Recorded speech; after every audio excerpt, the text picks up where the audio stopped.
ಈ ಒಂದು ವಿಡಿಯೋದಲ್ಲಿ ಸೇವಾ ಸಿಂಧುವಲ್ಲಿ ಬಯೋಮೆಟ್ರಿಕ್ KYC ಯಾವ ಥರ ಮಾಡುವುದನ್ನು ತಿಳಿಸಿಕೊಡ್ತೀವಿ. ಮೊದಲನೇದಾಗಿ ಸೇವಾ ಸಿಂಧು ಲಾಗಿನ್ ಆಗಬೇಕು. ಲಾಗಿನ್ ಆಯ್ತು. ಈಗ ಫಸ್ಟಿಗೆ ನೀವು ಲಾಗಿನ್ ಆಗಬೇಕು. ಸೇವಾ ಸಿಂಧು ಲಾಗಿನ್ ಎಲ್ಲ ಆಗಿತ್ತು ಲಾಗಿನ್ ಕ್ರಿಯೇಟ್ ಮಾಡ್ಕೋಬೇಕು. ಕ್ರಿಯೇಟ್ ಮಾಡ್ಕೊಂಡು ಸೇವಾ ಸಿಂಧು ಲಾಗಿನ್ ಆಗಬೇಕು. ಈ scholarship KYC biometric only SC cost ಇದ್ದವ್ರಿಗೆ ಅಷ್ಟೇ ಆಗ್ತೈತೆ. ST ಇದ್ದವ್ರಿಗೆ KYC ಆಗೋದಿಲ್ಲ ಬಯೋಮೆಟ್ರಿಕ್ KYC. ಈ ಒಂದು ಸ್ಕಾಲರ್ಶಿಪ್ ಈ ವರ್ಷ SSP ಅಪ್ಲಿಕೇಶನ್ ಹಾಕಿರ್ಬೇಕು ಅಂದ್ರೆ ಅಪ್ಲೈ ಆಗುತ್ತಾ.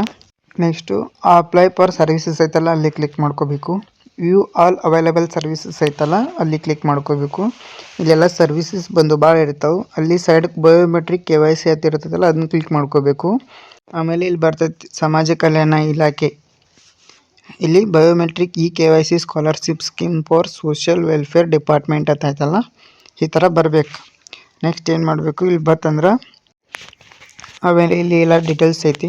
ಆಧಾರ್ ಕಾರ್ಡ್ ನಂಬರ್ ಹಾಕಬೇಕು. ನೇಮ್ ಆ್ಯಸ್ ಪರ್ ಆಧಾರ್ ಐತಲ್ಲ ಅದನ್ನ ಹಾಕಬೇಕು. SSP ನಂಬರ್ ಹಾಕಬೇಕು. ಆಮೇಲೆ ಪೋಸ್ಟ್ ಮ್ಯಾಟ್ರಿಕಾ ಪ್ರೀ ಮ್ಯಾಟ್ರಿಕಾ ಇರ್ತೈತಲ್ಲ ಅಲ್ಲಿ ಸೆಲೆಕ್ಟ್ ಮಾಡ್ಕೋಬೇಕು. ಈಗ ಆಧಾರ್ ಕಾರ್ಡ್ ನಂಬರ್ ಎಂಟ್ರಿ ಮಾಡೀನಿ. Next name as per Aadhaar ಐತಲ್ಲ ಅದು ಸೇಮ್ ಇರಬೇಕು.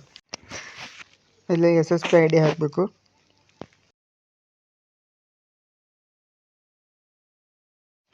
ಆಮೇಲೆ ಪ್ರೊಸೀಡ್ ಫಾರ್ KYC ಐತಲ್ಲ ಅಲ್ಲಿ ಕ್ಲಿಕ್ ಮಾಡ್ಕೋಬೇಕು.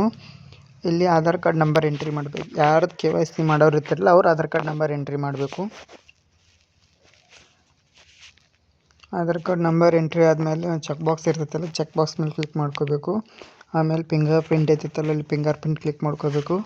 ಇಲ್ಲಿ ನೆಕ್ಸ್ಟು ಕ್ಯಾಪ್ಚರ್ ಫಿಂಗರ್ ಐತಲ್ಲ ಅಲ್ಲಿ ಕ್ಯಾಪ್ಚರ್ ಮಾಡ್ಕೋಬೇಕು.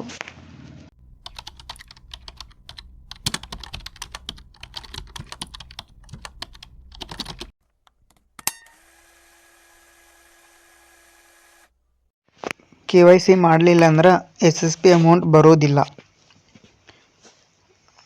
ಈಗ ತಮ್ಮ ಸ್ಕ್ಯಾನ್ ಆಗ್ತೈತೆ. ಕ್ಯಾಪ್ಚರ್ ಆಯಿತು. ಚೆಕ್ ಹಿಯರ್ ಟು ರಿಟರ್ನ್ ಅಂತೈತಲ್ಲ ಏನೂ ಕ್ಲಿಕ್ ಮಾಡಬಾರ್ದು, ಸ್ವಲ್ಪ ವೇಟ್ ಮಾಡಬೇಕು. ಇಲ್ಲಿ ಕೆಳಗೆ ಬಂತು, ಕೆಳಗೆ ಗೆಟ್ ಡೀಟೇಲ್ಸ್ ಐತಲ್ಲ ಇಲ್ಲಿ ಕ್ಲಿಕ್ ಮಾಡಬೇಕು. ಅವ್ರ ಹೆಸರು ಅವ್ರ ಡೀಟೇಲ್ಸ್ ಎಲ್ಲ ಬಂತು, ಅವ್ರ ಫೋಟೋನು ಬಂತು. ನೆಕ್ಸ್ಟ್ ಅಲ್ಲಿ ಕ್ಯಾಪ್ಚರ್ ಹಾಕಬೇಕು. ಕ್ಯಾಪ್ಚರ್ ಎಂಟ್ರಿ ಮಾಡಿದ ಮೇಲೆ ಕ್ಯಾಪ್ಚರ್ ಎಂಟ್ರಿ ಆಯಿತು. ಸಬ್ಮಿಟ್ ಅಂತೈತಲ್ಲ ಅಲ್ಲಿ ಸಬ್ಮಿಟ್ ಮೇಲೆ ಕ್ಲಿಕ್ ಮಾಡ್ಕೋಬೇಕು. ನಿಮ್ಮ ಡೀಟೇಲ್ಸ್ ಎಲ್ಲ ಬರ್ತೈತಿ. ಡೀಟೇಲ್ಸ್ ಇದೆಲ್ಲ ಕರೆಕ್ಟ್ ಐತಿಲ್ಲ ಚೆಕ್ ಮಾಡ್ಕೋಬೇಕು. ಆಮೇಲೆ ಮತ್ತೆ ಸಬ್ಮಿಟ್ ಅಂತ ಕ್ಲಿಕ್ ಮಾಡ್ಕೋಬೇಕು. ಸಬ್ಮಿಟ್ ಅನ್ನು ಕ್ಲಿಕ್ ಮಾಡ್ಕೋಬೇಕು. ಕ್ಲಿಕ್ ಮಾಡಿದ ಕೂಡ ನಿಮ್ಮದು ಒಂದು ಅಕ್ನಾಲಜ್ಮೆಂಟ್ ಜನರೇಟ್ ಆಕತಿ. ಅದನ್ನು ಎಕ್ಸ್ಪೋಸ್ ಟು PDF ಅದು ಮಾಡ್ಕೋಬೇಕು. PDF ಅದು ಮಾಡ್ಕೊಂಡ್ಮೇಲೆ ನೀವು ಬೇಕಂದ್ರೆ ಪ್ರಿಂಟ್ ತಗೋಬೋದು ಇಲ್ಲ PDF ಸೇವ್ ಮಾಡಿ ಇಟ್ಕೋಬೋದು. ಇಷ್ಟು SSP OTR KYC ಮಾಡೋದು. ವಿಡಿಯೋ ಇಷ್ಟ ಆದರೆ ಲೈಕ್ ಮಾಡಿರಿ.